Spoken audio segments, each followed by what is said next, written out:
Hi guys, MrRoflWaffles here. I think there's pretty much no doubt left in any of our minds that the Aether story is what this new Cold War Zombies story is going to be based on. We don't fully know yet if it's a continuation or some kind of soft reboot or something like that, but I think the most likely kind of diagnosis from what we've seen so far is that we're going to be getting some kind of dark Aether continuation from where things left off with Tag der Toten and all of that stuff. The story came to a close and I think they're going to respect that, but that doesn't mean that they can't tell us another Aether story within the same universe taking place perhaps concurrently with the events of the Black Ops 4, Black Ops 3, Black Ops 2, or Black Ops 1 zombies stories. Man, there's been a lot of Black Ops games at this point. And honestly, while I know a lot of you guys really started liking Chaos towards the end of their season and were really hopeful for a new story to be given a chance, I think that there's a lot of really interesting stuff they could do within Aether still without just being like, oh, duh, Tag der Toten didn't happen, we're just keeping going, guys. Also, if they did just do that, I wouldn't actually mind it personally that much because I know that Craig Houston can write his way out of anything, and so I'm just excited to see what the hell he comes up with regardless of really where it goes, but that's sort of besides the point. We know the map has a Nacht der Toten area. It's been confirmed in further leaks that have come out since that original teaser that I've got on screen right now came out that yes, indeed, it is Nacht der Toten that you're looking at right there. It's not like just a similar staircase or something. And it seems like we're not going to be playing as Victis because A, it doesn't really recognizably seem like Victis in the little gameplay snippet we got, and also I think the fact that they showed characters like Weaver in that zombies teaser and the new woman and Dead Steiner and stuff like that just seems to suggest that we're going to be getting a new crew this time.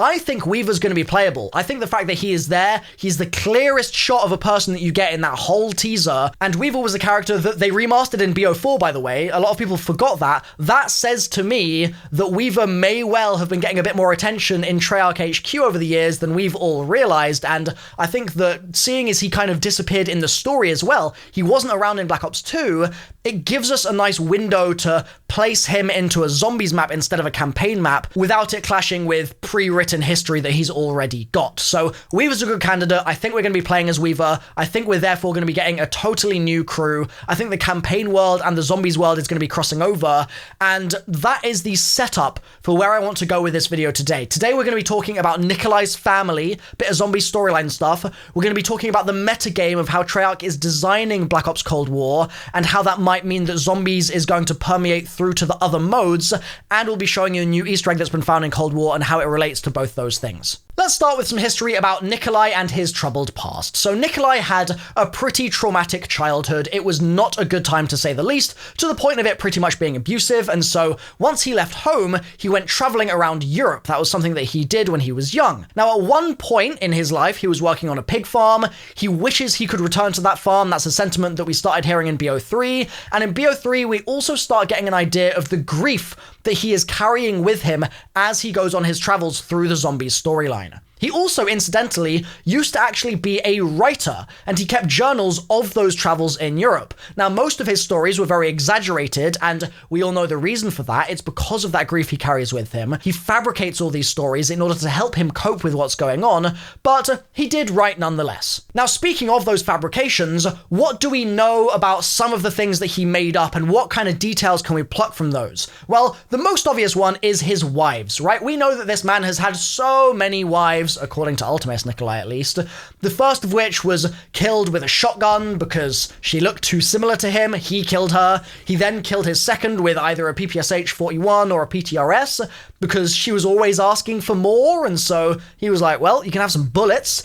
The third was just horrible, so he took her out. The fourth maybe got killed by him. He might have chased her down and beat her to death, but it's uncertain because basically she tried to get away from him by taking his money and just running away. His fifth wife was killed when he was cleaning his axe with her neck, and he has mystery 6th, 7th, and 8th wives that I don't really know anything about personally. His 9th wife, and also his new girlfriend at the time of Moon, both appear to die during the Moon Easter egg, or rather when you blow up the Earth, he basically makes the inference that, well, my new girlfriend and my 9th wife are probably going to be perishing in that one. So that's a whole slew of women that Nikolai would happily tell us were all real partners that he once had, when in fact, the truth of the situation is that Nikolai only ever had one wife, and on June 24th, 1941, she was killed during the German advance into the Soviet Union. In an effort to numb that pain, that unbelievable grief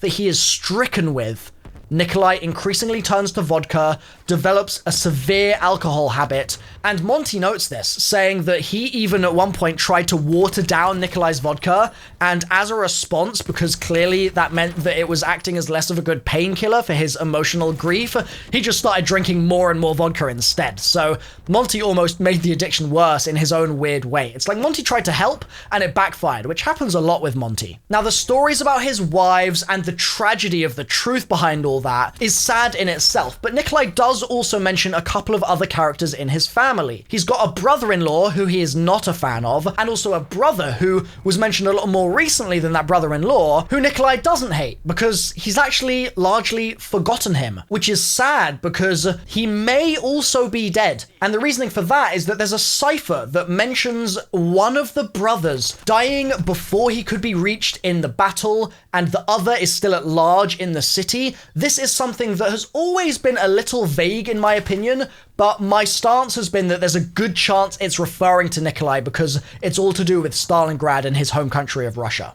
So that brother may indeed be dead, it's uncertain, but what we do know is that he was homeless, he was broke, and it's even confirmed by Monty that he doesn't know why Nikolai forgot him. It's probably the alcohol, you can kind of make that inference, but he forgot him nonetheless. That seems like a pretty interesting family tree we've got there. We've got quite a lot of info about Nikolai's family, which is cool because a lot of these characters pretty much keep their family history to themselves, but there's one more person who we need to talk about, and that's Nikolai's sister. He talks about his sister a fair bit, but the overall kind of overarching theme of it all is that he is not a fan of her. He hates her, in fact. And interestingly, Nikolai's sister, kind of indirectly, is tied in with this new Easter egg that has been found in this Cold War multiplayer map, Moscow. So obviously, we're in Russia during the Cold War this time, and if you come to this area of the map, my chat was pointing this out while I was live streaming some multiplayer games today, you can actually find a doll sitting on a table that is a Matryoshka doll, or Matryoshka doll, however you pronounce it. The doll may look very familiar to you, and that's because, one, it's actually a doll of Edward Richtofen himself, the one and only, so this is a Cold War zombies Easter egg, or at least a Cold War Easter egg related to zombies in direct connection with the Aether storyline. It's actually nuts that the beta's been out for like 4 hours and we are already finding Easter eggs to do with zombies in the game, and it's probably, in my opinion, going to be basically the opening of the floodgates to a huge number of theories and ideas about how things are going to work going forwards now, because we know right now that the campaign in Cold War is likely going to be heavily linked to zombies, more so than campaigns have been in the past. The campaigns have always been relevant to zombies, don't get me wrong. For example, the Massacre at Deriz and things like that is something that we learn about in zombies intel and in campaign intel. Like, there is correlation with both of those. It's in the timeline and it's in Black Ops 1 data. So there's definitely always been overlap. I mean, Nova 6 is another example, but it's usually been a kind of background connection, and it certainly hasn't really got in the way, I think, of the campaign story or vice versa. We certainly haven't played as Mason or Woods or Weaver, more importantly, in zombies to date, but that may be changing in the future. And the fact that there is a zombies reference now in the multiplayer makes me think that maybe we are getting a unification game here. Maybe what they are going for is zombies being basically a presence in all the worlds that Treyarch works on, and we're going to see elements of zombies appear. So for example, if we get an infected mode this year, it wouldn't surprise me if it's pretty much turned, or it's close to turned. Like, they may well make that decision that we're basically going to be blending the modes more so than ever before. That may end up being something that gets toned down as we get towards launch, but certainly right now, I think that there is a chance that that's the kind of idea that they're playing with, which is really cool. Super hyped to see a zombies Easter egg in a multiplayer map in Cold War already, and it's Aether of all things. Really, really cool stuff. And it's also in the Russian map.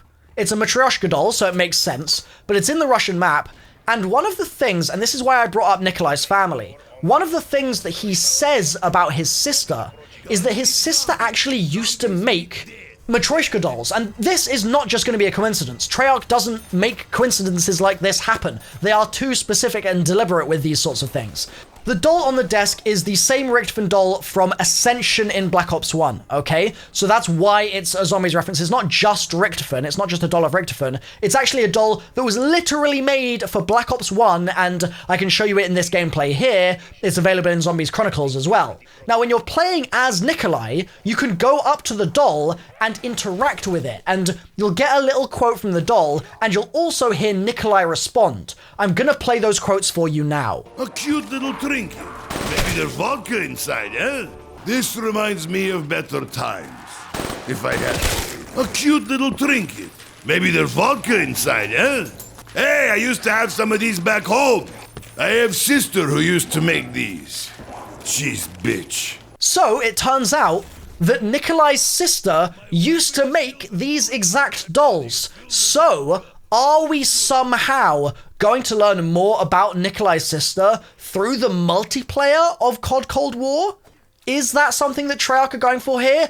Or is this just a surface level coincidence and they were just throwing in an old asset and it's asset reuse and that's that? So far, I haven't seen anything else reused. So there is a chance that this was a very deliberate decision for this map.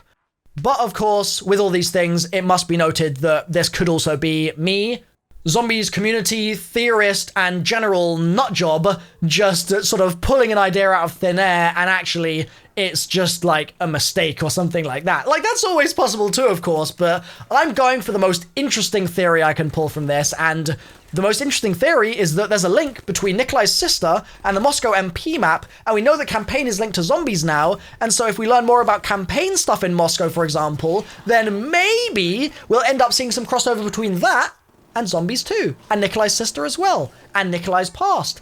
And that's something that I would be all for. I've always wanted to learn more about the backgrounds of Primus, not just stuff like they used to be a writer, like very, very surface level, and more things like, who was Nikolai's sister? Why did he hate her? And what was she doing when all these zombies outbreaks were happening? Was she killing zombies as well? Does she have that kind of element 115 resistance that we know that Primus had?